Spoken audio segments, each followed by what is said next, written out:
So hello guys, চলো একটা ঝটপট একটা রেসিপি তোমাদের সাথে শেয়ার করি। তো রেসিপিটা হলো চিলি চিকেন। তো চিলি চিকেনের জন্য আমি দুপুরবেলা সব রেডি করে রেখেছিলাম, মানে চিকেন ম্যারিনেট করে রেখেছিলাম সব দিয়ে।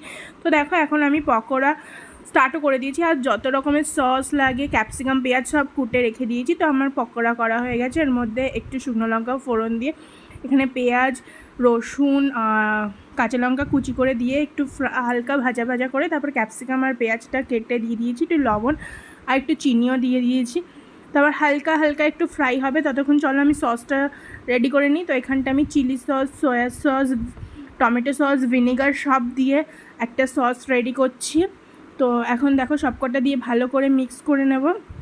আর ওইদিকে তো ক্যাপসিকাম পেঁয়াজ এগুলো হালকা ফ্রাই হচ্ছে। তো ফ্রাই হওয়ার পর আমি দিয়ে দেবো চিকেন পকোড়াগুলো কিছুটা, তারপর ওটাও একটু নাড়াচাড়া দিয়ে সসটা দিয়ে দেবো। তো সসটা দিয়ে দেওয়ার পর আরেকটু ভালো করে নাড়াচাড়া দিয়ে আমি কিছুটা পরিমাণে জল অ্যাড করে দেবো।